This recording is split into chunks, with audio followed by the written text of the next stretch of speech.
तुका म्हणे येथे न चाले सातही, प्राप्त काळ घडी आल्यावी.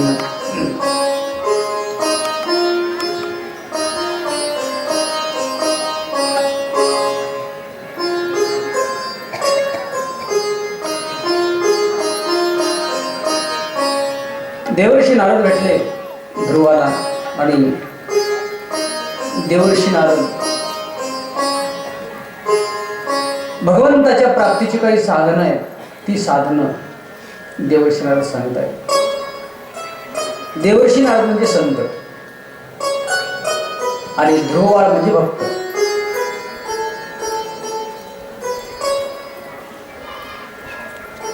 जोपर्यंत संतांची भेट होत नाही तोपर्यंत देव भेटत नाही. हरी प्राप्तीशी उपाय धरावे संताचे ते पाय, तेने साधती साधने तुटती भवाची बंधने. म्हणून पहिले ते आपण संताकडे गेलं पाहिजे. संत हे देवाचा मार्ग सांगतात.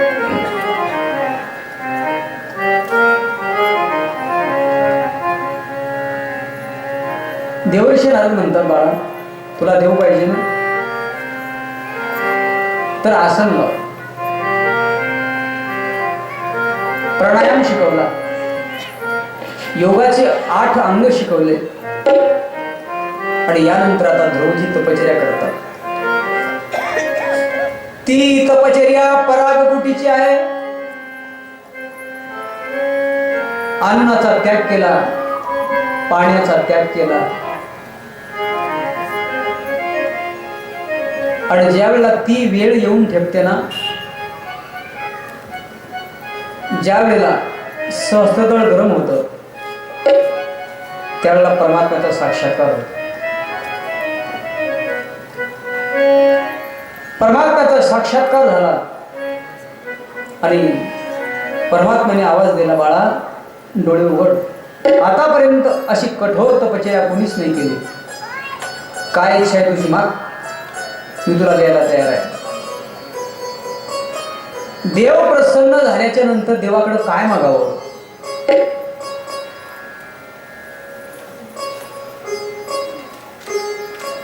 मागण्याचे अनेक प्रकार आहेत आणि मागणारे बरेचसे भक्त आहेत आणि बऱ्याचशा भक्ताचे अनेक देव आहेत. कोणता भक्त कोण्या देवाला काय काय मागेल याची नो गॅरंटी.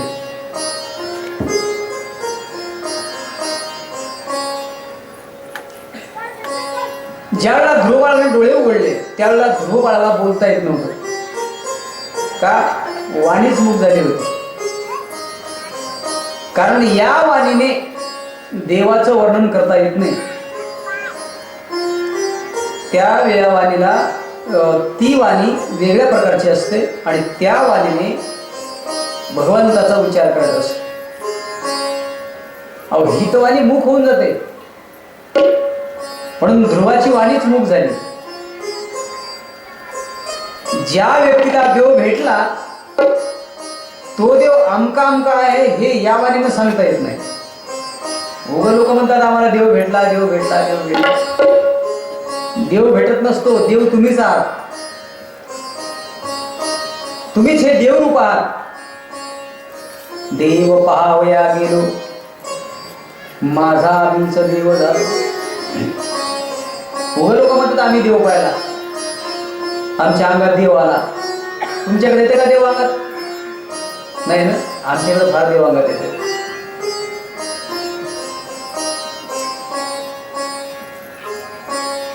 गडी माणसाच्या अंगात येते, महिला मंडळीच्या अंगात येते.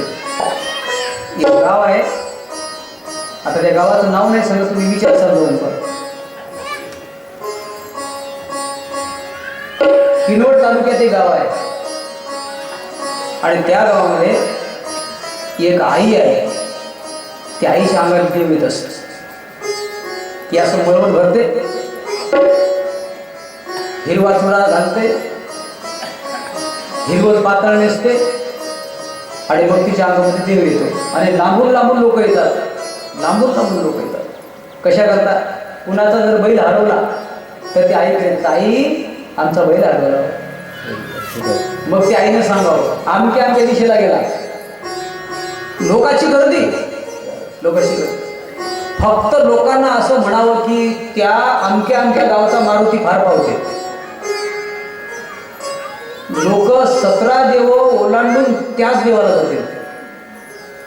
अरे देव इथून एकच आहे, एकच देव.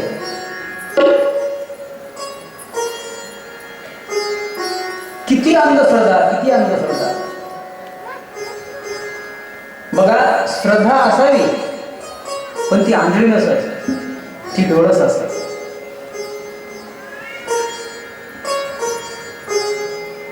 एक प्रसंग आठवला सांगतो. एका बाईच्या अंगावर पाल पडली, पाल भिंतीवरची. आणि ती बाई एका महाराजाकडे आली, म्हणजे महाराज महाराज माझ्या अंगावर पाल पडली. ती बाई घाबरली. महाराज म्हणजे काळजी नको करू, काय होत नाही तुला. पण ते महाराज माझ्यासारखे नव्हते. ते महाराज फार विद्वान होते.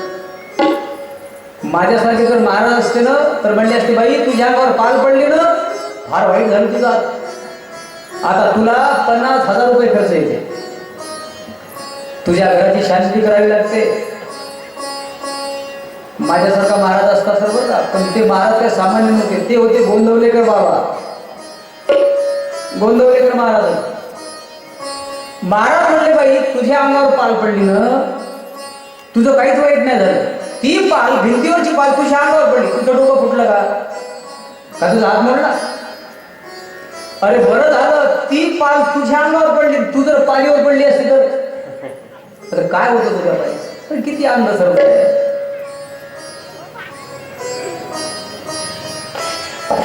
माझ्या पायाला बारीक बारीक अशा फुंच्या झाल्या, अशी बारीक बारीक फोड आले होते. आणि माझ्या मावशीने सहज माझ्या पायाकडे बघितलं आणि माझी मावशी म्हणले, थांब उभा राहा. मग माझ्या मावशीनं काय केलं, एक अशी चिंदी घेतली आणि ती चिंदी हळदीने भिजवली आणि त्या चिंदीमध्ये थोडीशी ज्वारी बांधली, त्याच्या 4-5 गाठी मारल्या आणि ती चिंदी माझ्या पायावरून 5 वेळेस उतरवली अशी, 5 वेळेस. आणि ती चिंदी कुठे ठेवली माहिती आहे? ज्या रस्त्याने लोक जास्त जातात त्या रस्त्यात ठेवली. म्हटलं मावशी हा काय प्रकार आहे? म्हणजे तुला नाही कळत, तू फक्त कीर्तनच करत आहे, तुला काय माहिती. म्हटलं मावशी तुम्ही काय बंगालला गेल्या होत्या का जादू शिकायला? म्हणजे तसं नाही रे, तुझ्या पायाला जे बारीक बारीक फुटकुळे आल्यात ना, खुंच्या आल्यात ना, त्याला खुंच्या म्हणत नाहीत, अरे त्याला सूत्र म्हणतात. त्याला काय म्हणतात? सूत्र. आणि हे सूत्र आता मी तुझ्या पायावरून उतरवले. मग चिंधी का रस्त्यामध्ये ठेवली? मावशी म्हणली, आता लोक रस्त्यानं जातील ना, जी लोक रस्त्यानं जात असताना ती चिंधी ओलांडून जातील आणि जे माणसं चिंधी ओलांडतील त्यांना होतील आणि तुझे बरे होतील, तुझे बरे होतील आणि त्यांना होतील. ही केवळ अंधश्रद्धा. आमच्या आत्याने एकदा काय केलं, एक असं कलांगड तोडलं, असं बारीक, असं एवढं फळ कलांगड असते आणि त्या कलांगडला 3 काड्या पोचल्या अशा. आणि त्याचं काय केलं, घोडं, आणि ते रस्त्यात ठेवलं. मी म्हणलं, आतेबाई हे असं काय करतो तुम्ही? अरे म्हणजे तुला नाही कळत, आता या घोड्यावर जर काही माणसं ओलांडून गेले तर त्यांच्या याला चिच्चे करून जातात आणि आपल्या याला जेवढ आहे होतात. किती खोटेपण आहे, किती अज्ञानीपण आहे. म्हणून श्रद्धा असली पाहिजे, पण ती डोळस असली पाहिजे, ती आंधळी नसली पाहिजे. काय प्रसंग सांगत होतो, त्या बाईच्या अंगात यायचे आणि ती बाई झुलायची. लाखो लोक त्या ठिकाणी यायचे, लाखो लोक यायचे आणि त्या आईचं दर्शन घ्यायचे, अनेक समस्या विचारायचे. नाही का तुम्हाला कल्पना असेल, इथं हिंगोलीजवळ एक गाव आहे आंबेरी म्हणून, त्या आंबेरीला एक झाड निघालं होतं. गुजरात, मध्य प्रदेश, कसं झाड होतं ते, ओढाचं झाड होतं ते, प्रख्यात झालं होतं अख्ख्या भारतात. लांबून लांबून लोक आले, शेवटी झाड ते तोडून टाकलं. काहीच नाही, ही तुमची श्रद्धा आहे आणि ही श्रद्धा फक्त केवळ आंधळी आहे, खोटी आहे. त्या बाईच्या अंगात यायचं, सारे लोक यायचे, लांबून लोक यायचे, तिच्या मार्गाला सोय व्यवस्था करायचं काम पडायचं. लाईन धरा, गडबड करू नका. बिचारा तो कदरून गेला. काय करावं म्हणला, ही लोक येतात, ती बिचारी झुलते, तिच्या अंगात देवीतून व्यवस्था करायचं काम मला पडत. अहो त्याला दिवसभर जेवण सुद्धा मिळत नसायचं. कदरून गेला तो, कदरून गेला. काय करावं. एके दिवशी मग त्याची मित्रमंडळी त्याला भेटली आणि मित्र म्हणले, का रे आम्ही लांबून लांबून येतो आणि देवीच्या पाया पडतो, तू एखाद्या दिवशी तरी पाया पडलास का? म्हणला मी बायकोच्या पाया पडू होय. त्या बाईनं असं त्याच्याकडे बघितलं, हे पाया पडते म्हणजे होय माझ्या. त्याचा मित्र म्हणला, बघ आता त्या देवीने तुझ्याकडे बघितलं, आता तुला काहीतरी होते, आता काहीतरी होते, पड पाया पड. म्हणलं आता नाही पडत, एवढ्या लोकांसमोर मी पाया पडू बायकोच्या? आताच नाही, ही सारी लोक गेल्याच्या नंतर मग पडतो. आणि सारी लोक जाऊ दिली आणि नंतर हळूच गेलं आणि बायकोच्या पाया पडले. त्या बाईने हात वर गेला, तथास्तु भक्ता, काय मागायचं ते माग, माग मी तुला द्यायला तयार. याने विचार केला, बस आता एवढा चान्स आहे मागायचा, आता परत चान्स येईल नाही, देवी प्रसन्न होईल नाही होणार, काय सांगता येते. म्हणून आलेली संधी गमावू नये, आलेली संधी गमावू नये. आईने हात वर गेला, तथास्तु भक्ता, माग तुला काय मागायचं ते माग. म्हणला तुम्ही आता प्रसन्न झाल्यास तर मागतो. माग माग, काळजी करू नको, माग. म्हणला फारकत दे. काय दे? फारकत. अरे किती कदरलं म्हणलं, देऊन द्या फारकत. असे आमचे देव, असा आमचा परमार्थ, असा आमचा संप्रदाय आणि असे आमचे भक्त आहेत. गोविंद बोलो हरी गोपाल बोलो, गोविंद बोलो हरी गोपाल बोलो, गोविंद बोलो हरी गोपाल बोलो, गोविंद बोलो हरी गोपाल बोलो, राधा रमण हरी मुकुंद बोलो, राधा रमण हरी गोविंद बोलो,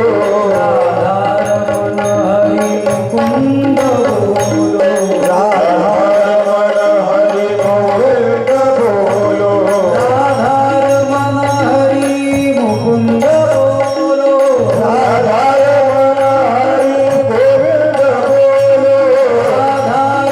हरी मुकुंद बोलो, राधा रमण हरी गोविंद बोलो, हरी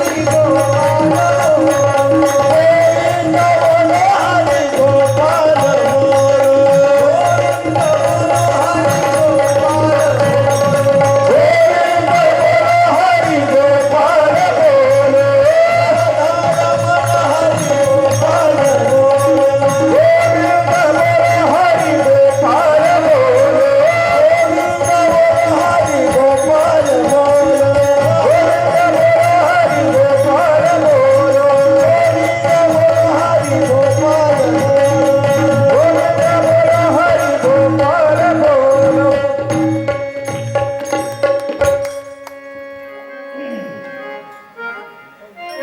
ज्यांना देव भेटला ना त्याला सांगता येत नाही की देव कसा होता.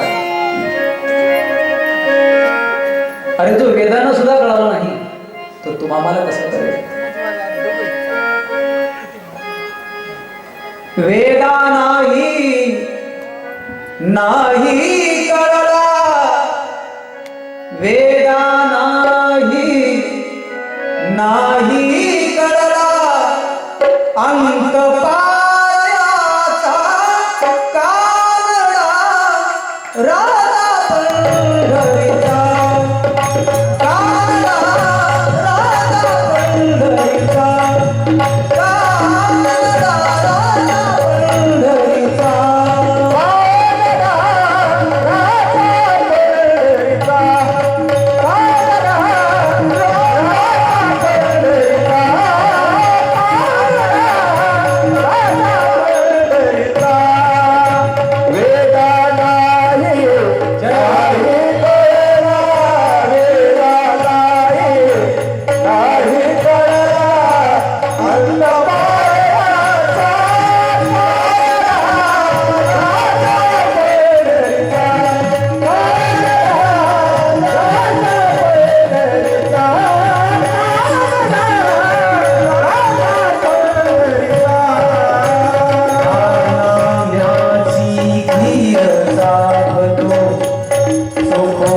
माझी तुझे राखी तो नाम्याची धीर सावतो लोकोबाची तुझी राखतो नाम्याची खीर साखर सुखोबाची तुझे राखी तो नाम्याची धीर सावतो सुखोबाची तुझी राखतो पुरंदराचा परमात्मा पुरंदराचा परमात्मा वाली नावाजीचा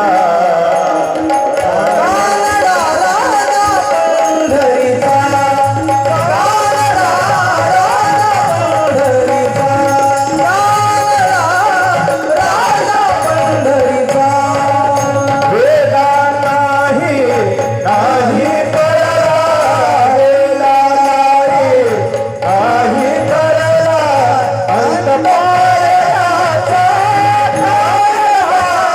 राजा पंढरीचा राजा पंढरीचा राजा पंढरीचा म्हणून परमात्मा भेटणं एवढं सोपं नाही आणि तो आतापर्यंत कोणाला कळाला नाही. तो भक्तांनी आत्मसात केला आणि भक्तांनी रूपाला आणला, नावाला आणला. आला नावा रूपा तुका म्हणे झाला सोपा.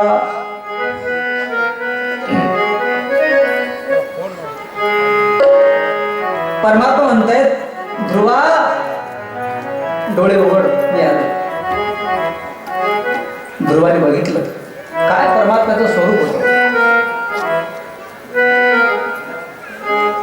रूप सावळे सुकुमार कानी कुंडल मकरा.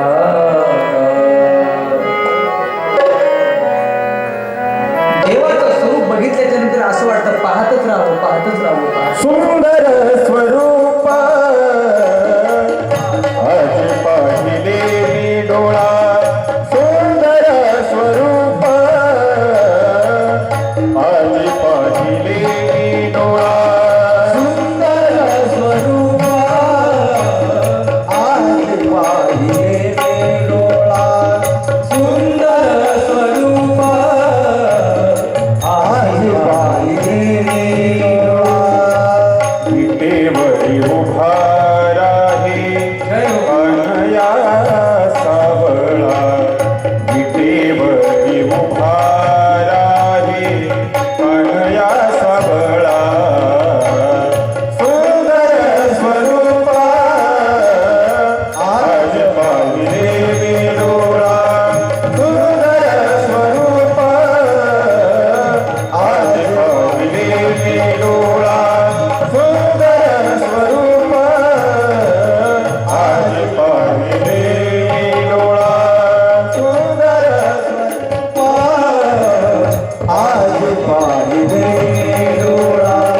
सुंदर स्वरूप आज पाहिले डोळा.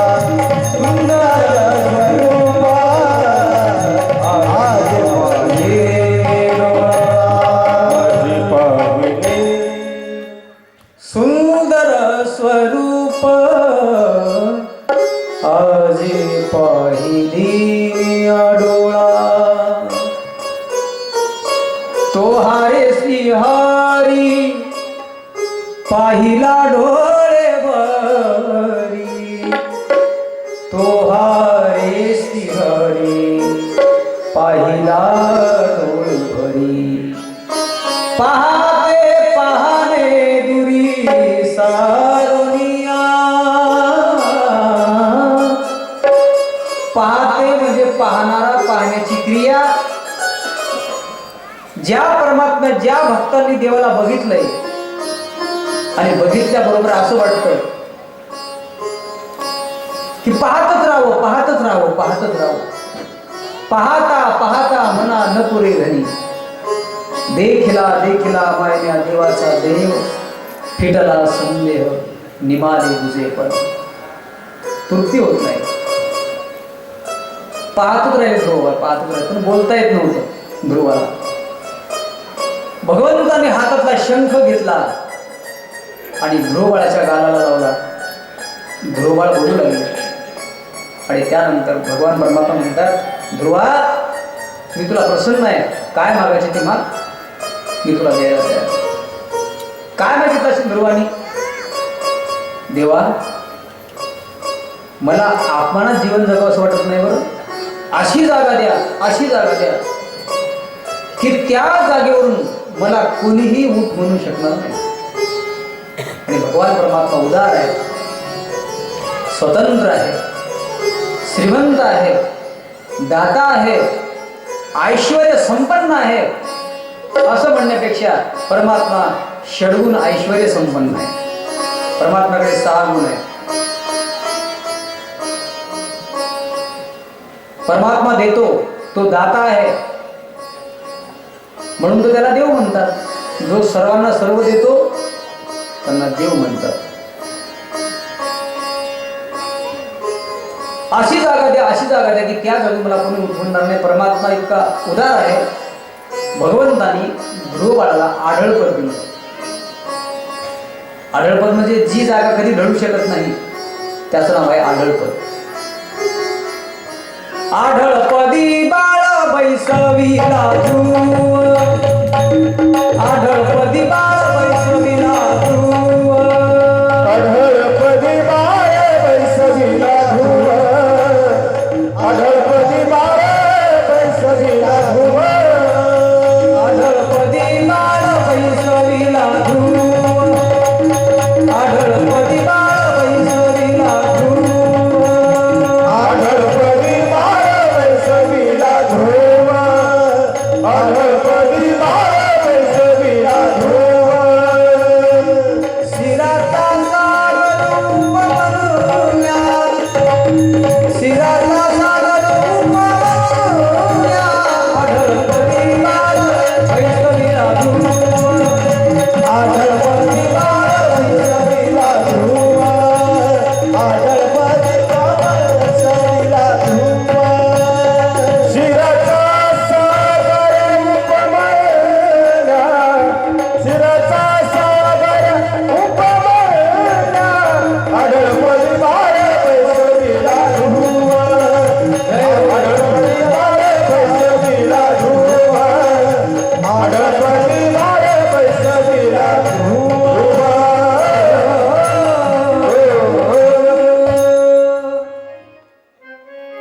भगवान परमात्म्याने ध्रुवाला आढळपद देऊन टाकले. शुक्रदेव सांगतात राजा परीक्षिता, मनु आणि शतरूपा यांना 2 मुलं झाली होती ना. एका मुलाचं नाव उत्तानपाद. त्या उत्तानपाद नावाच्या राजाची आपण कथा श्रवण केली. आणि मनुपासून 3 मुली झाल्या. एका मुलीचं नाव आहे अकुती, दुसऱ्या मुलीचं नाव आहे देवहूती आणि तिसऱ्या मुलीचं नाव आहे प्रसूती. अशा 3 मुली. अकुती नावाची मुलगी ऋषीला दिलेली आहे. देवहूती नावाची मुलगी ही कर्दम ऋषीला दिलेली आहे आणि प्रसूती नावाची मुलगी ही एका राजाला दिलेली आहे. त्या राजाचं नाव आहे दक्ष.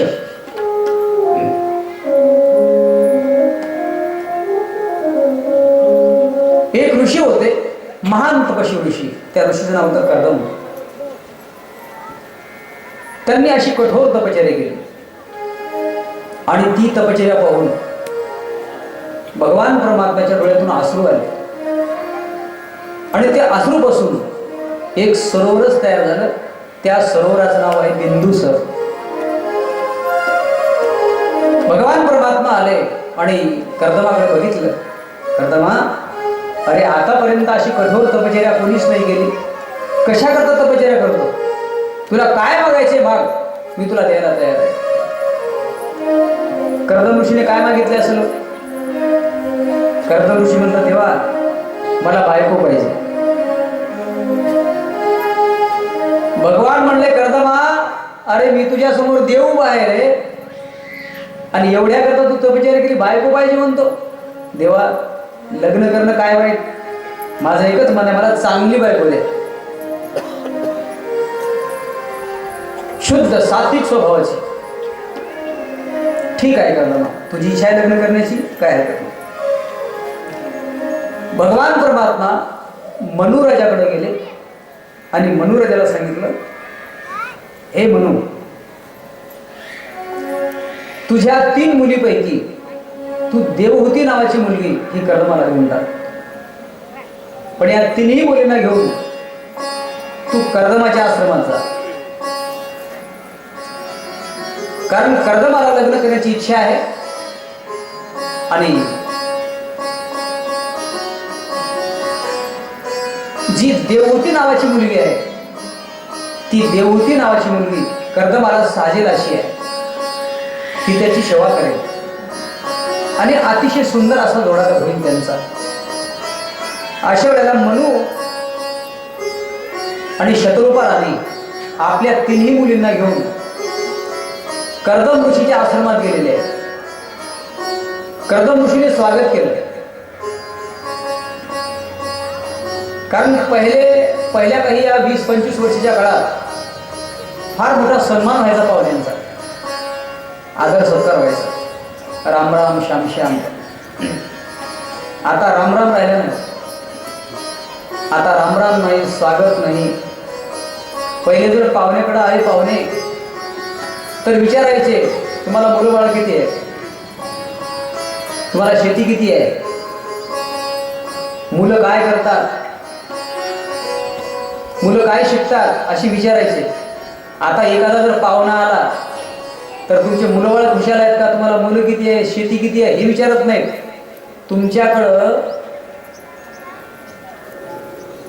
छोट्या पिनचं चार्जर आहे का, एवढंच विचार, बाकी काहीच विचारत नाही. इतके व्यस्त झाले लोक मोबाईलमध्ये. पहिला सन्मान व्हायचा, आता सन्मान नाही राहिला. आता सन्मान करण्याचं काम असलं कारण वेळच मिळत नाही ना, इतके बिझी झालो आम्ही, इतके व्यस्त झालो. आता स्वागत राहिलं नाही, फक्त घरावर लिहिलं जातं सुस्वागतम. आता सुस्वागतमही गेलं. एक दरवाजावरती एक माणूस उभा केला, त्याच्या हातामध्ये भाला आहे. काही काही घरावर बघतो आम्ही, त्याच्या हातामध्ये भाला आहे आणि तोच नमस्कार करतो, कारण घरातल्या माणसाला नमस्कार करायला वेळच नाही. तोच म्हणतो राम राम या. ती प्रथा दिवसेंदिवस बंद झाली आणि आता प्रत्येकाच्या घरावर एक पाटी लावलेली आहे, कुत्र्यापासून सावधान. काय संस्कृती आमच्या भारताची. अंगणातला सडा गेला आणि साऱ्या घरादाराचा राडा झाला. अंगणातली तुळशी गेली आणि घरातले माणसं आळशी झाले.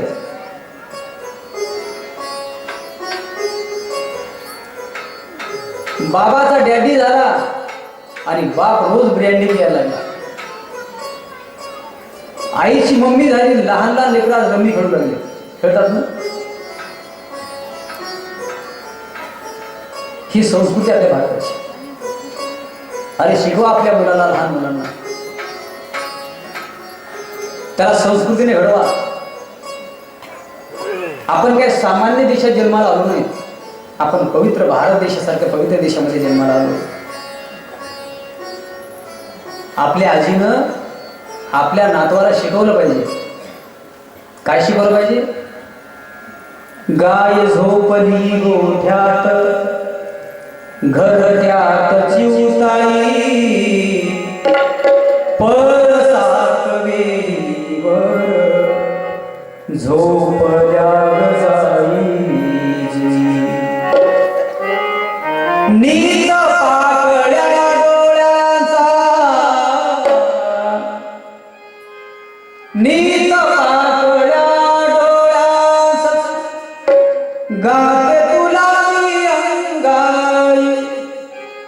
आज माझ्या माणसाला झोप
पण अजूनही सुधारला. कधी सुधारेल महाराष्ट्र? ज्या दिवशी लहान लहान मुलं रोज सकाळी उठून आपल्या आईबाबांचं दर्शन घेतील, हनुमंतरायाच्या मंदिरात जातील, मोठ्याचा आदर करतील, समजून घ्यावं त्या दिवशी आमचा महाराष्ट्र सुधारला. कधी सुधारला आमचा महाराष्ट्र? ज्या दिवशी माझ्या भारत देशाचे अनाथ आश्रम बंद होतील, त्या दिवशी खऱ्या अर्थाने आमचा महाराष्ट्र सुधारला, आमचा भारत देश सुधारला. कधी सुधारेल आमचा महाराष्ट्र? कधी सुधारेल आमचा भारत देश? तर ज्या दिवशी सख्या भावाभावाचे भांडण कोर्टात जाणार नाही, त्या दिवशी खऱ्या अर्थाने आमचा भारत देश सुधारला. त्या दिवशी खऱ्या अर्थाने आमचा महाराष्ट्र सुधारला. म्हणून शिकवा आपल्या बाळाला, शिकवा आपल्या लेकराला. संस्कृतीने घडला पाहिजे तो मुलगा, संस्कृतीने घडला पाहिजे. लिंबोनीच्या झाडामागे चंद्र झोपला, लिंबोनीच्या झाडामागे चंद्र झोपला, लिंबोनीच्या झाडामागे चंद्र झोपला, लिंबोनीच्या झाडामागे चंद्र झोपला गं, लिंबोनीच्या झाडामागे चंद्र झोपला गं, लिंबोनीच्या झाडामागे चंद्र झोपला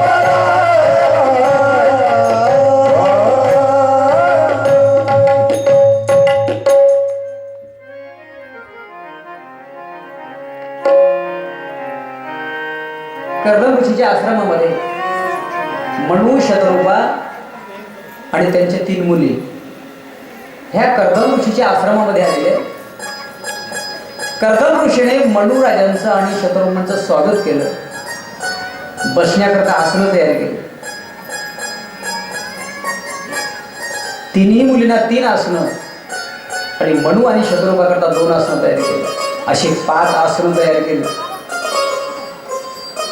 मनु आणि शतरूपा आसनावरती बसलेले आहेत. आकुती आणि प्रसूती ह्या दोन्ही मुली आसनावर बसलेल्या आहेत. परंतु देवहूती नावाची जी मुलगी होती ना, ती आसनावर बसली नाही. ती विचार करते, कारण हे जे आसन टाकलेलं आहे ना, हे माझ्या होणाऱ्या पतीने टाकलेलं आहे. कारण पतीनं आसन टाकावं, पत्नीनं ते आसनावर जाऊन बसावं, हे कोणत्याच ग्रंथात नाही, कोणत्याच धर्मात नाही.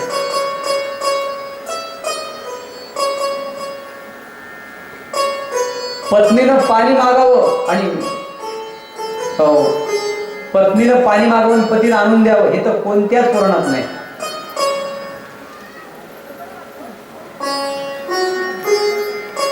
पत्नीनं पतीला काहीही कामाने सांगितले पाहिजे, आयुष्य कमी होत असतं मालकाचं, लक्षात ठेवा. योग्य ते काम सांगितलं पाहिजे. तर सांगितलं कसं होईल, सांगावं लागेल. पण काही कामं सांगू नका, जळून जाणार, काय नुसतं काय नसतं.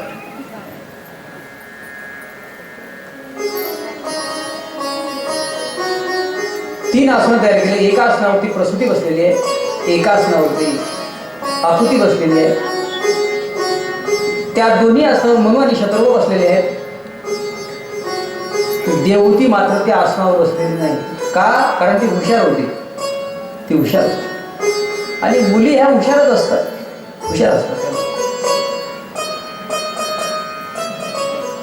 देवहूती मनामध्ये विचार करते, माझ्या मालकाने आसन टाकलेलं आहे, आपण जर ते आसनावरती बसलं तर हा धर्माला कलंक आहे आणि नाही बसावं तर अधर्म होतो. आता काय करावं? पण देवहूती फार हुशार होती. देवहूतीनं काय केलं, उजवा हात त्या आसनावरती ठेवला आणि खाली बसली. आसनही स्वीकारलं आणि खाली बसलं. आणि मग मनु आणि शतरूप म्हणतात, ऋषी तुमची लग्न करण्याची इच्छा आहे, देवांनी आम्हाला सांगितलेलं आहे, या तिन्ही मुलीपैकी तुम्हाला कोणती मुलगी पसंत आहे सांगा. कर्दम ऋषी म्हणले, ज्या मुलीनं आसनावर हात ठेवला आणि खाली बसली ती मुलगी मला पसंत आहे. त्या मुलीचं नाव काय? कर्दम ऋषी म्हणतात त्या मुलीचं नाव आहे देवहूती. तिचं नाव काय आहे? देवहूती. कोण होती? अहो ती देवच होती. ती कोण होती? देवच होती. म्हणून तिचं नाव काय आहे? देवहूती. ती मुलगी मला पसंत आहे आणि मी देवहूती नावाच्या मुलीशी लग्न करायला तयार आहे. पण मात्र एक माझी अट आहे. आता काय अट आहे तुमची? बोला, काय अट आहे तुमची? मी लग्न करायला तयार, पण माझी अट आहे. माझी एकच अट आहे, मला 10 ग्रॅमची अंगठी, मंगल कार्यालयामध्ये लग्न आणि 50,000चा डीजे बजाव, एवढं मात्र पाहिजे. अशी म्हणले गोष्टी नाही. हे सध्याच्या काळात चालू आहे भीक माग्या धंदा. सासऱ्याला काही मागाव का? अंगठीच पाहिजे, टेपच पाहिजे, टीव्हीच पाहिजे. अरे कोणाचा कापूस येतात होता घ्यावा, सोयाबीन नुसती घ्यायची कोणाची, पण सासवडीत पैसे नाही मागायचे.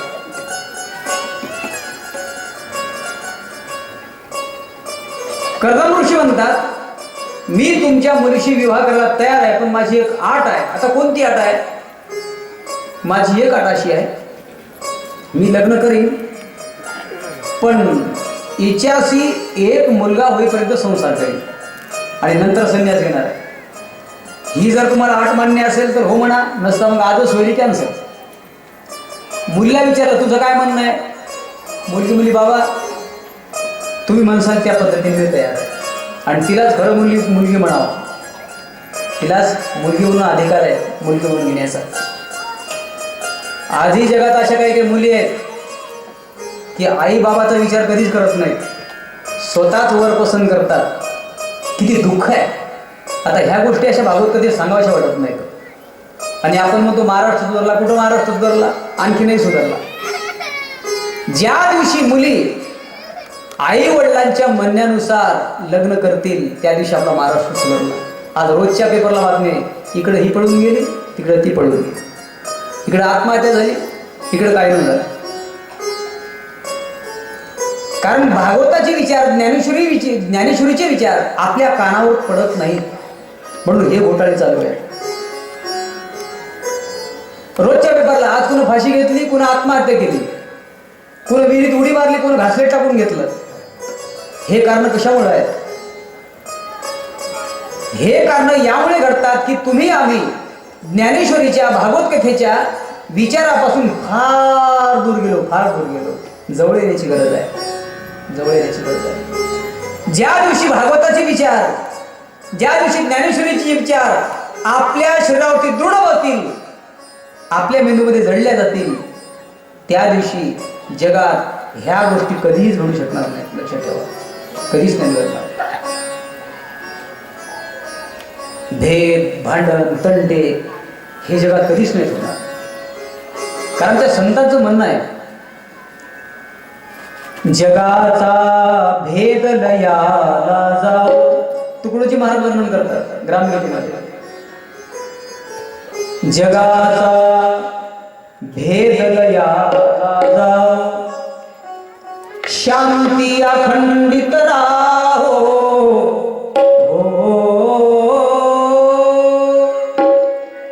शांती अखंडित राहो, भेद लयाला जाओ. तुकोबाराचे संसार. विष्णुमय जग वैष्णवांचा धर्म, विष्णुमय जग वैष्णवांचा धर्म, विष्णुमय जग वैष्णवांचा धर्म, विष्णुमय जग वैष्णवांचा धर्म, विष्णुमय जग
भेदाभेद भ्रमंगळ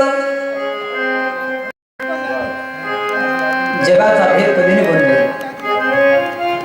जगात ज्ञानेश्वरीचे भागवत गीतेचे विचार आपल्याला दृढ होतील, रुजल्या जातील. त्यावेळेला हे तंटे, हे एकमेकातले भेद, हे विरोध कधी काळी नाही शिवतील. बरंच काही सांगायचं वाटतं.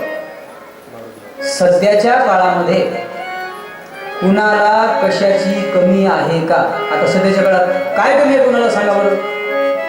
एक काळ असा होता की त्या काळामध्ये गव्हाची पोळी भेटत नव्हती.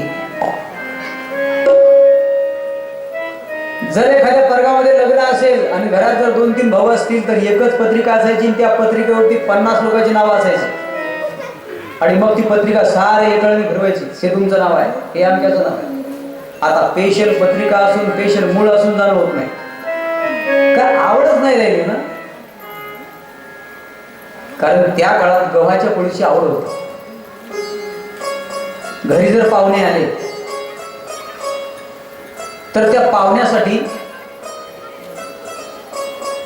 4-5 पोळ्या आणि घरातला एखादा माणूस सोबत बसावा म्हणून त्याच्याकरता 4-5 पोळ्या, अशा 5-7-8-10 पोळ्या बनवायच्या.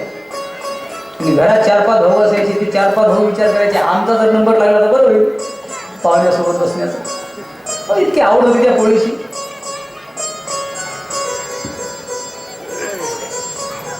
पण आता तसं काही आहे का? नाही. खाण्यापिण्याला कमीच नाही हो. गव्हाच्या पोत्याच्या थपेच्या थपे आहेत आपल्या घरात. सोयाबीनची थपी लागली आपल्या घरात तरी लोक म्हणतात यावर्षी कसा माल कमी झाला. आता देवानं काय सगळ्या जगातलं सोयाबीन आणून तुमच्या घरात आणून टाका तरी समाधान नाही. लोक नाही समाधान.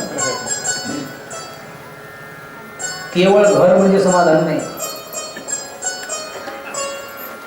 केवळ पैसा म्हणजे समाधान नाही, मोठं घर बांधलं म्हणजे समाधान नाही. लोक म्हणतात नाही नाही शेजाऱ्याचं घर चांगलं आहे, आपलं घर तसं नाही ना म्हणून समाधान नाही. झालं बांधलं मग तर समाधान मिळावं का नाही? नाही नाही शेजाऱ्यानं गाडी घेतली 4 व्हीलर, आपल्याला गाडी नाही म्हणून समाधान नाही घेतली गाडी. परत विचार केला अरे आपलं लग्न नाही झालं म्हणून सुख नाही घ्यायची. झालं लग्न, नाही नाही हुंडा कमी घेतला आपण त्याच्यामुळे सुख नाही घ्यायचं. अरे अपेक्षा वाढत जाते माणसाची. केवळ ते म्हणजे सुख नाही, सामान्य विषय सुखातल्या गोष्टी म्हणजे सुख नाही. सुखाची व्याख्या फार वेगळी आहे.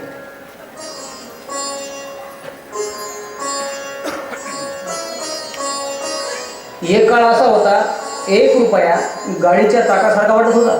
1 रुपया. आता तसं काय आहे का? नांदेडला जर जायचं असेल तर 1000 रुपये खिशात पाहिजे. एवढा अमाप पैसा असून तरीही समाधान नाही, तरीही सुख नाही. अंगावरती कपडे कमी आहेत का आपल्या?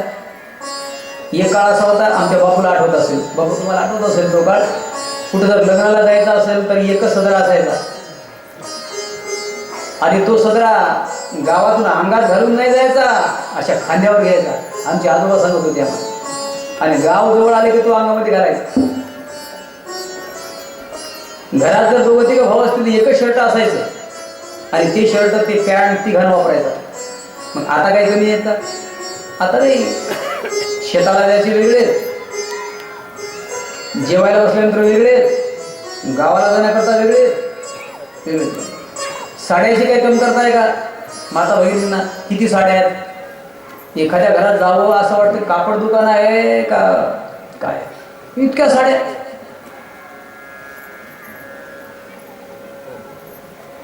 चप्पल वेगळीच, शेताकडे जायची चप्पल वेगळी,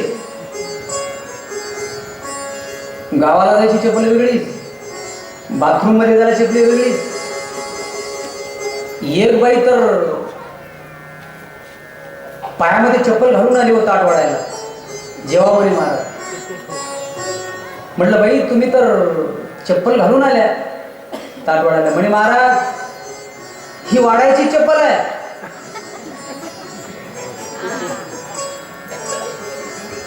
कारण त्या चपला वेगळ्या आहेत, ही फक्त जेवण वाढायची चप्पल आहे.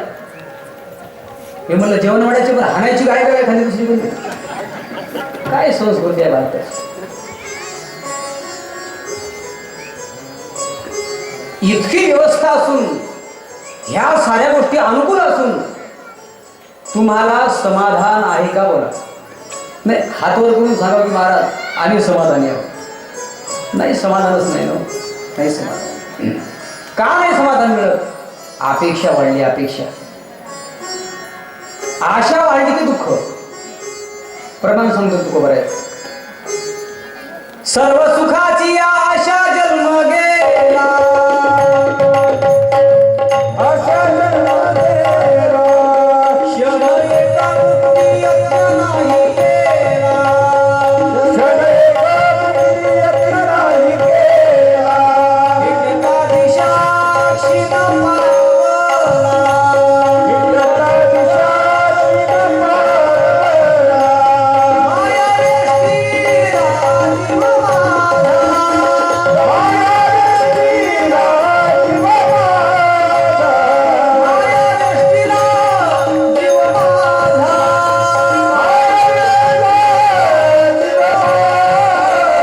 माझे सोयी लागे नदी कोणी.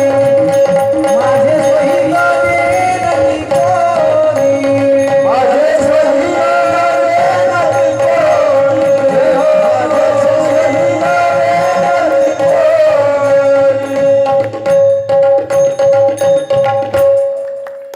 ही कशाची ताकद आहे. भागवताची ताकद आहे. ही ताकद ज्ञानेश्वरीची आहे.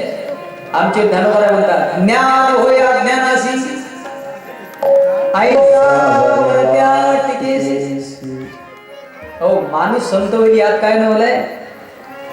हाल्या संत झाला. हाल्या हाल्या हाल्याला सुद्धा ज्ञान येतं. भागवतात येऊन बसल्याच्या नंतर हाल्याला. हाल्याची गोष्ट सोडा. आपण रामकथा ऐकतो रोज. जो जटायू नावाचा पक्षी आहे ना ते एक प्रकारचं गिधाड आहे. गिधाड. अहो ते गिधाड सुद्धा भक्त झालं. संत झालं. आणि नामचिंतनामध्ये ते डोलायला लागलं. नाचायला लागलं. नाचायला लागलं. राम कृष्ण हरी जय जय राम कृष्ण हरी.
कर्दम ऋषी म्हणतात माझी एक आट आहे.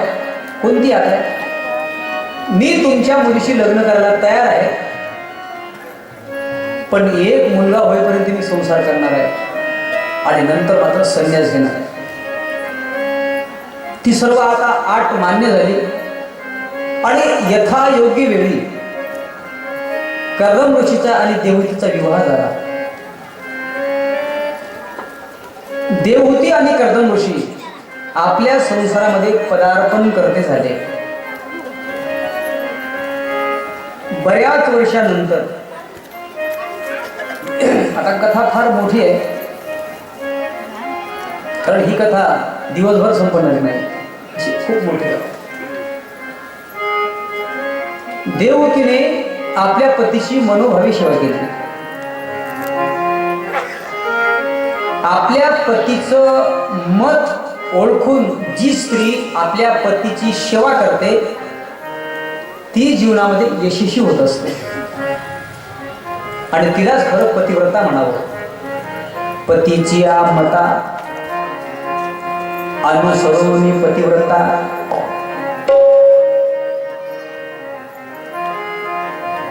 बरेच वर्ष झाल्याच्या नंतर बघा कर्दम ऋषीने विचारलं, तुझी काय इच्छा आहे? देवती म्हणजे स्वामी, आतापर्यंत मी तुम्हाला काही मागितलं नाही, पण आता मी तुम्हाला मागणार आहे. काय इच्छा आहे तुमची? तर देवती म्हणते, लग्नाच्या अगोदर तुमची एक आठ होती की मी एक मुलगा होईपर्यंत प्रपंच करीन आणि त्यानंतर संन्यास घेईन. माझी एक इच्छा आहे की मला मुलगा व्हावा. कामत नावाच्या विमानामध्ये बसलेले विहार करतात आणि काही दिवसानंतर कर्दम ऋषी आणि देवतीपासून मुलगा तर झालाच नाही, मुलगी झाली. मुलगी झाल्याच्या नंतर बघा कर्दम ऋषीला संन्यास घेण्याकरता निघाला. माझी एक इच्छा होती की एक मुलगा होईपर्यंत मी प्रपंच करीन आणि नंतर संन्यास घेईन. निघाले कर्दम ऋषी, पण लगेच देवतीने आठवलं. कुठं निघाले? संन्यास घ्यायला. कसं काय संन्यास घेणार तुम्ही? ते माझी आठ होती, मुलगा कुठं झाला? मुलगी झाली ना, मला मुलाची गरज आहे. दुसऱ्यांदाही मुलगी झाली, तिसऱ्यांदाही मुलगी झाली, चौथ्यांदाही मुलगी झाली.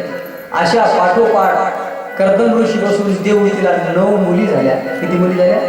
9. ह्या 9 मुली म्हणजे 9 विधा भक्ती. 9 मुली होऊन सुद्धा कर्दम ऋषीला कशाचं टेन्शन आलं नाही की आता 9 मुली मी कोणाला देऊ. एक मुलगी झाली तर टेन्शन घेतात, अरे मुलगी आता कसं होईल? का? हुंडा द्यावा लागतो म्हणून, फक्त हुंड्यासाठी हुंडा द्यावा लागतो. तिचं बाळंतपण करावं लागतं, तिची वळवण करावी लागते, तिचं सुखदुःख करावं लागतं. यासाठी लोक आजही गर्भपात करतात. किती दुःख आहे, किती शोकांची आहे.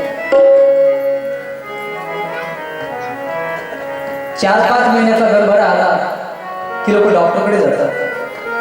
डॉक्टर साहेब गर्भाची तपासणी करा. ज्यावेळेला गर्भाची तपासणी केल्या जाते आणि गर्भाची तपासणी केल्याच्या नंतर डॉक्टर लोक सांगत नाही, पण हेच पती पत्नी काहीतरी आमिष देऊन पैसे देऊन, डॉक्टर साहेब 20,000 घ्या पण सांगा गर्भ कशाचा. डॉक्टर लोक सांगतात, भाऊसाहेब पोटातला गर्भ मुलीचा आहे. मुलीचा आहे? डॉक्टर साहेब ठेवू नका, मारा त्याला, मारा, आणखी 20,000 घ्या, आणखी 20, पण त्याला ठेवू नका. आणि ज्या वेळेला त्या गर्भावरती शस्त्रक्रिया केल्या जाते ना, त्यावेळेला ते गर्भातलं मूल, गर्भातली ती चिमुकली ज्योत आपल्या आईला सांगते, आई, हे आई, का मारतेस ग तू? माझ्या हुंड्याचा खर्च जास्त येतो म्हणून तुम्हाला मारतेस का काही? आई मला मारू कसं बरं? हे आई, माझ्या हुंड्याचा खर्च जर तुला जास्त येत असेल तर आई, शनिवारी आणि रविवारी सुट्टी असते ना, त्या शनिवारी आणि रविवारीच्या सुट्टीमध्ये मी तुझ्यासोबत दुसऱ्याच्या शेतामध्ये काम करू लागेन आई, खुरपू लागेन, दुसरं काही काम करू लागेल आणि माझ्या रोजाचे आलेले पैसे मी एका गल्ल्यात साठवून ठेवी नाही. आणि ज्यावेळेला माझ्या लग्नाचे संबंध जुळतील ना, त्या दिवशी मी माझा गल्ला फोडेन आणि माझ्या हुंड्याला मदत करीन. आई, मला मारू नको, मारू नको. ऐका ते लेकराचा आवाज काय म्हणते, आई मला का मारतेस ग तू? माझ्या खाण्यापिण्याचा खर्च जास्त येतो म्हणून तू मला मारतेस का काय? आई, पण एवढं माझं ओझं घेऊ नको बरं. ए आई, माझ्या खाण्यापिण्याचा खर्च जर तुला जास्त येत असेल नाही तर कालची उरलेली शिळी भाकरी मी पाण्यात भिजवून खाईन का आई, पण तुला ताजी भाकर नाही आवडणार. आई, मला मारू नकोस ना, नको मारू. आई, का मारतेस ग मला? का मारतेस सांग ना? माझ्या कपड्याचा खर्च तुला जास्त वाटतो म्हणून मारतेस का गाई? आई, माझ्या कपड्याचा खर्च जर तुला जास्त वाटत असेल नाही तर तुझ्या फाटलेल्या साड्या मी टेलरकडे घेऊन जाईन आणि त्याचे कपडे मी अंगावर घालत जाईन. आई, मला मारू नको. ऐका तरी करायचा आवाज. का मारता त्याला? आई, माझी किंमत तुला आता नाही कळणार का आई? मी थोडी मोठी होईन ना, मी शाळेत जाईन आणि शाळेतून घरी आल्यानंतर तुला चुटू काम करू लागेल, तुला भांडे घासू लागेल. आणि बघा, मुलापेक्षा मुलगी किती हुशार असते हो. शाळेतून घरी आली का आईला म्हणते, आई तुला भांडे घासू लागू. आईच्या हातात बेल घेते, पोळपाट घेते, आईला म्हणते, आई तुला पोळ्या लाटू लागू. लगेच आईच्या हातातला फडा घेते, झाडून करू लागते, धुणं धुवू लागते. आई, तुला मी मदत करू लागेल का? आई, तुला माझी किंमत आता नाही कळणार. ज्या वेळेला माझ्या लग्नाचे संबंध जुळतील नाही त्यावेळेला माझी किंमत तुला कळेल. सांग ना ग आई मला, कोण जपणार ग? सांग ना ग आई मला, कोण वाचवणार ग? आई, तुझ्या विना जन्माशी मला कोण घालणार ग? होईल मी मोठी शिकून मारेल भरारी पाखरी होऊन शाळेतून घरी आल्यावरती काम करणार ग. आई, तुझ्या विना जन्माशी मला कोण घालणार? होईल मी जेव्हा राजाची येईल ग तेव्हा तुझ्या डोळ्यातून पाणी. आणि किती कठोर अंतकरणाचा बाप असेल आणि एकदा का मुलगी त्या कारमध्ये बसली ना राजा, की बापाच्या डोळ्यातून आसूच्या घडा घडा घडा घडा घडा व्हायला लागतात. अरे तो बाप उद्या प्रेताच्या घरी घडला नाही, केवढे संकट आलं की तो बाप रडला नाही. पण ज्यावेळेला मुलगी सासरी नांदायला जाते ना त्यावेळेला किती कठोर अंतकरणाचा बाप असेल तर तो रडल्याशिवाय राहत नाही. लक्षात ठेवा. होईल मी जेव्हा राजाची राणी, येईल ग तेव्हा तुझ्या डोळ्यातून पाणी. पाठवणीची वेळ आल्यावरती आई आणि बाबा रडणार ग. आई, तुझ्या विना जन्माशी मला कोण घालणार? म्हणून मुलापेक्षा मुलगी बरी.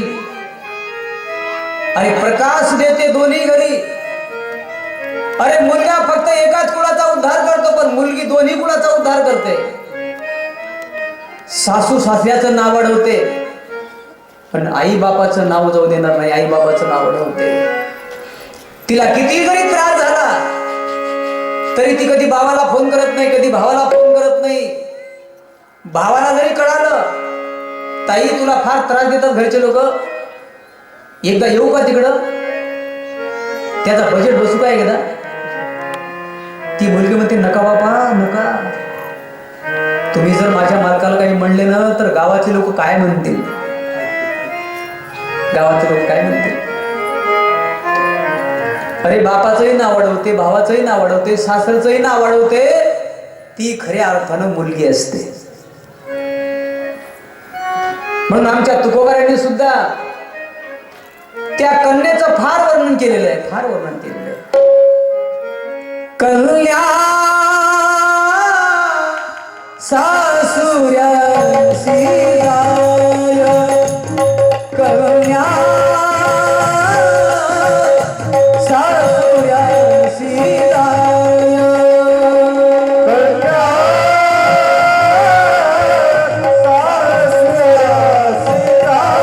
सासुर्या सीताय, कन्या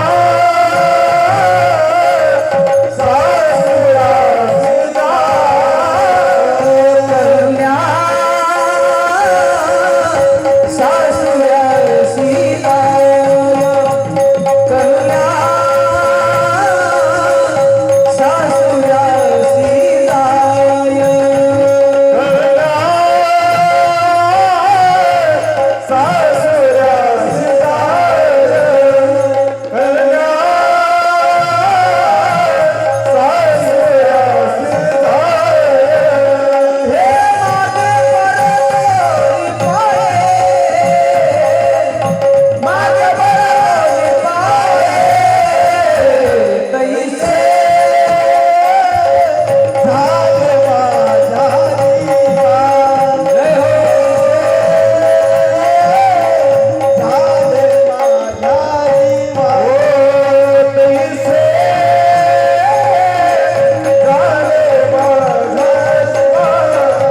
तिला वाचवा, तिला जगू द्या.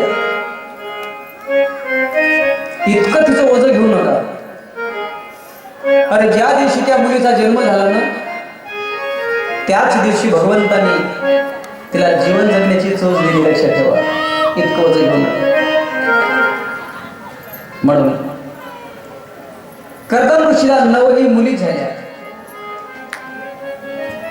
परंतु माझ्या कर्दम ऋषीला कधी टेन्शन आलं नाही हो की या 9 मुलीचा विवाह कसा करावा, हुंडा द्यावा लागतो. कधीच नाही टेन्शन आलं नाही. एखाद्या माणसाला 2-3 मुली असल्या का टेन्शन येतं, त्याचा ओढ दबल्या जातो. पण आता ती वेळ बदलली बरं का. आता टेन्शन घेऊ नका अजिबात, आता टेन्शन घेऊ नका. पहिले मुलीचा बाप टेन्शन मध्ये असायचा. पहिले मुलीचा बाप टेन्शन मध्ये असायचा, हुंडा द्यावा लागतो ना. मुलीचा बाप बघा बैठकीमध्ये बसतच नव्हता. सोयरिकीची जर मीटिंग बसली ना, पाहुणेरावणी बसले ना, सोयरिकीच्या गप्पाने गेला तर सोयरीक होणार, तर मुलीचा बाप बैठकीत नाही बसायचा. मुलीचा बाप कोणता आणि मुलाचा बाप कोणता हे जर ओळखायचं असेल तर बैठकीत ओळखल्या जातं. मुलीचा बाप जर ओळखायचा असेल तर अशी घनगडी झालेली टोपी होती, अंगावरती फाटके कपडे, आता काय कोठा ऐकायला होते गाईचा का 2 एकर शेत विकायला होते, धाकी पडत होते मुलीचे बाप. आणि नवरदेवाचा बाप जर ओळखायचा असेल तर सगळ्यांच्या समोर बसलेला असतो, अशी भालाछाप टोपी, कडाक, कोणाच्या पोटात किती भाला घुसवायचा हे त्याला माहित असतं.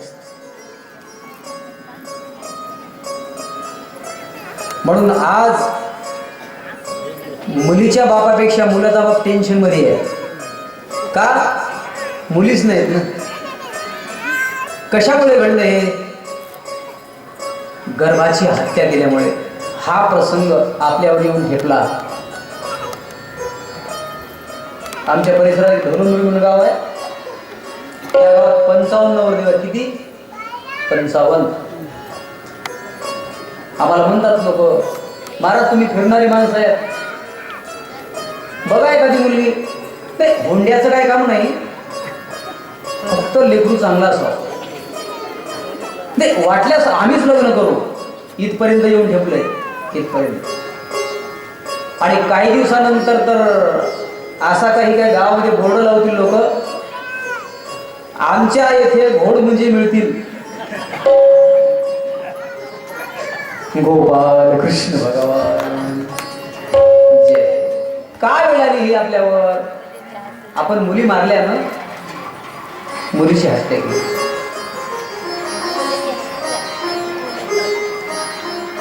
9 मुली हा 9 ऋषींना दिलेल्या आहेत.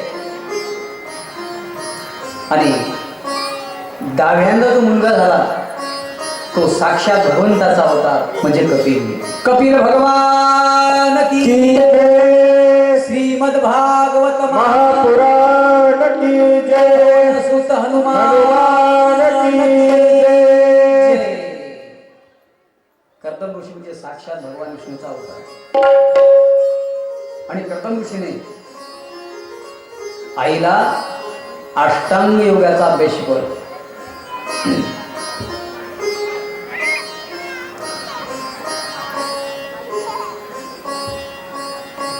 शुभदेवजी वर्णन करतात राजा परीक्षिता, यापुढे मनू आणि शतरूपाची जी तिसरी मुलगी आहे तिचं नाव आहे प्रसूती. ती प्रसूती नावाची मुलगी राजा दक्षला दिलेली आहे. आणि प्रसूतीपासून दक्ष राजापासून त्याच दक्ष राजाला 16 मुली झाल्या. किती मुली? 16 मुली. त्या 16 मुलीपैकी 13 धर्माला दिल्या, 1 ऋषीला दिली, 1 चंद्राला दिली. आणि जी सती नावाची मुलगी होती ती सती नावाची मुलगी भगवान शंकराला दिलेली आहे.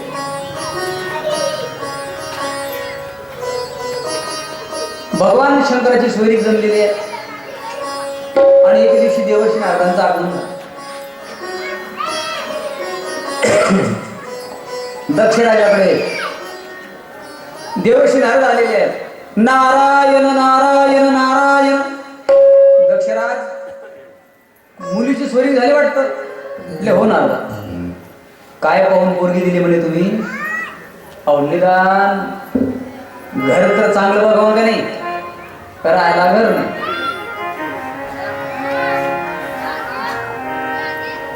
त्याला भाऊ नाही, त्याला बाप नाही, त्याला माय नाही. स्मशान भूमीत राहतो. भले मोठे साप गळ्यात,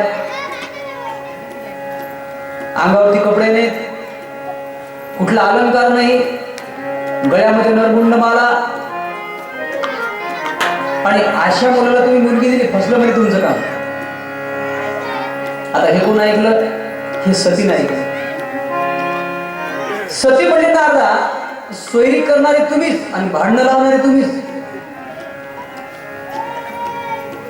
अहो, तुमच्या म्हणण्याप्रमाणे मी भगवान शिवजीला पसंत केलं आणि तुम्हीच म्हणले की परब्रह्म स्वरूप आहेत, अतिशय भोळे आहेत, ते शांत आहेत. आणि तुम्हीच आता भगवान शिवजीची विटंबना करता. काय समजता तुम्ही माझ्या पतीला? नारदा, अजिबात माझ्या पतीची विटंबना करू नका. कारण ते जरी स्मशानभूमीत राहत असतील तरी सुद्धा त्या स्मशानभूमीला एक दिवस स्वर्ग निर्माण करण्याची ताकद माझ्यात आहे. बघा, याला पत्नी म्हणावं. आपला पती जरी वाममार्गाने जात असेल तर त्याला धाडस देण्याचं काम, हिंमत देण्याचं काम, त्याला वाईट वळणापासून खेचण्याचं काम हे पत्नीनं करावं. ती साक्षात सती आहे. ती साक्षात सती आहे. आपला सत्या जर बिघडला असेल तर सतीनं समजावून सांगलं पाहिजे, ती खरी सती आहे.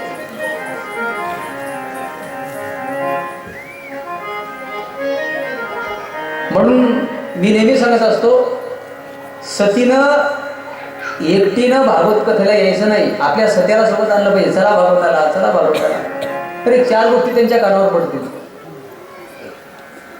आणि भगवान शंकरांनी एकट्याने कथा नाही ऐकली हो, सोबत सतीला घेतलं. संग सती जग जननी भवानी.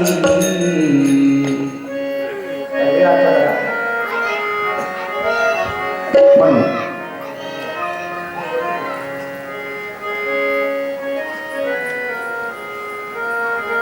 राजा दक्षानं आपली आवडती लेख सती नावाची मुलगी राजा दक्षाला दिलेली आहे. आणि त्या दक्षाला 16 मुली झालेल्या आहेत. आणि दक्ष राजांनी आवडती मुलगी सती नावाची मुलगी भगवान शंकराला दिलेली आहे. भगवान शंकराला सतीचा विवाह झाला.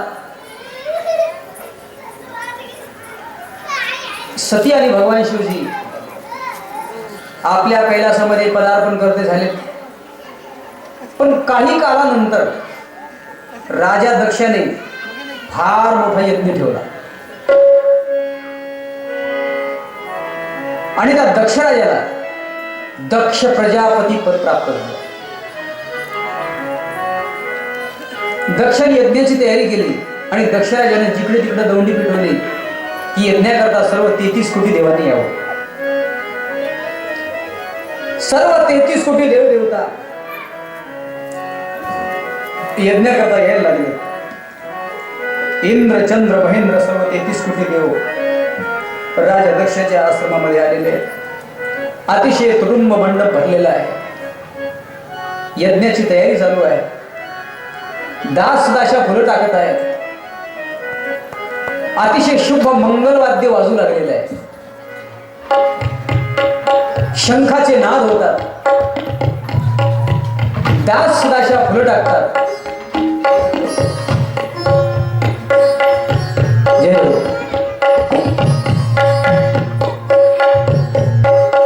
सेवक हातामध्ये भाले घेऊन उभे आहे. अहो महाराज रस पिओ मजा लुटो.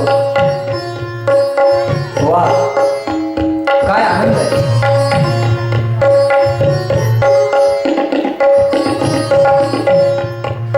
सुस्वागतम सुस्वागतम सुस्वागतम. आलेल्या सर्व भाविक मंडळींचं स्वागत असो. या महाराज बसा. सर्व 33 कोटी देव या ठिकाणी विराजमान आहेत. अरे देवाचे देव महादेव सुद्धा या ठिकाणी विराजमान आहेत. एका कोपऱ्यामध्ये भगवान शिवजी बसलेले आहेत. आणि तेवढ्यामध्ये राजा दक्षांचं आगमन होत आहे यज्ञ मंडपामध्ये. राजा दक्ष यज्ञ मंडपामध्ये येत असताना मोठ्या आवेशामध्ये येत आहे. पण तोच दक्ष अहंकाराने फुगलेला आहे. अहंकार आलेला अहंकार. कारण राजा दक्षाला अहंकार होता, मद होता. कशाचा? संपत्तीचा, मानाचा, धनाचा. कारण जीवनामध्ये 2 गोष्टी माणसाला फार त्रास देतात. एक गोष्ट आहे मद आणि दुसरी गोष्ट आहे पद. मद आणि पद ह्या 2 गोष्टी माणसाला कधी मुक्या बसू देणार नाही. लक्षात ठेवा. मद आणि पद ज्यांच्याकडे आहे त्यांना अहंकार होत असतो. आणि आलेला अहंकार कुणाचा तरी अपमान करतो. आलेला अहंकार, आलेला राग हा काय करू शकत नाही. आलेला राग काही करतो. आलेला राग दुसऱ्याचा अपमान करतो. आलेला राग कधीतरी पेटून घ्यायला होतो. आलेला राग कधीतरी फाशी घ्यायला लावतो. आलेला राग आत्महत्या करायला लावतो. आलेला राग काय करू शकणार नाही, काही करू शकतो. म्हणून टेन्शन येत असेल ना कोणाला टेन्शन, तर भागवतात येऊन बसलं पाहिजे. टेन्शन जात असतं. टेन्शन मुक्त होण्याचं साधनच हे आहे श्रीमद भागवत महापुराणाची कथा. अरे झाड आहे, वृक्ष आहे. या वृक्षाखाली येऊन बसा, तुमचं टेन्शन जाईल. आणि या वृक्षाखाली येऊन बसले तर मनामध्ये कल्पना करा, हा जो वृक्ष आहे तो वृक्ष तुमच्या मनातली पूर्णपणे कामना पूर्ण करेल. चला कल्पतरूचे आरव, चेतना चिंतामणीचे गाव, बोलतीचे अर्णव पियुषांचे. या येऊन बसा. राजा दक्षांचं आगमन व्हायला लागलेलं आहे.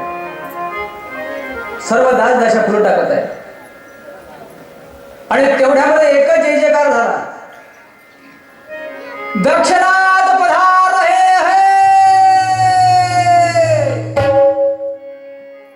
एका सेवकांचा आवाज आला आणि पाहता पाहता दक्षांचं आगमन झालं. दक्षराज यज्ञमंडपामध्ये आल्याबरोबर सर्व 33 कोटी देव तटातट उभे राहिले आणि दक्षराजांचं स्वागत केलं. दक्षराज की जय हो, दक्षराज की जय हो. सर्वांनी जय जयकार केला, सर्वांनी मान केला, सर्वांनी सन्मान केला. परंतु भगवान शंकरजी उठलेच नाही, कारण ते जगाकडे पाहतच नाहीत ना. वो तो ब्रह्म के और देखते हैं. ते सदा नामचिंतनामध्ये मग्न असतात.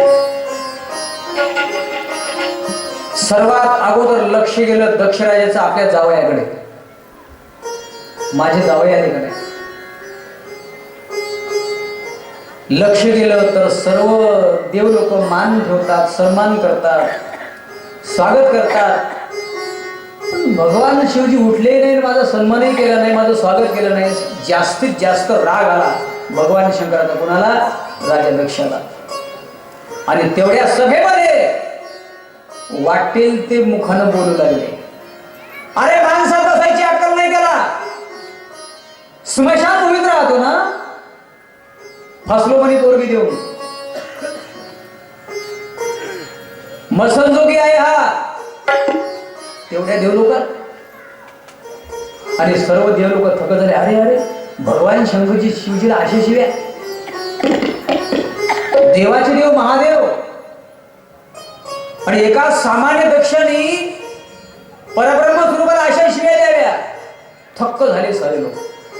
भगवान शिवजीने तर मान खाली घेतली, कारण राग पचवण्याचं काम फक्त एका शिवजीमध्ये आहे. राग कुणालाही पचवता येत नाही. राग कुणाला पचवता येतो? ज्याच्याकडे ज्ञान आहे ना, त्याला राग पचवता येतो. जिसके सिर पर ज्ञान की गंगा है उसको ही शिवजी कहते हैं. त्यालाच तर भगवान शंकरजी म्हणतात. ज्यांच्या डोक्यावर ज्ञानाची गंगा आहे ना, त्याला राग पचवता येतो. राग सहजासहजी कोणाला नाही पचवता येतो.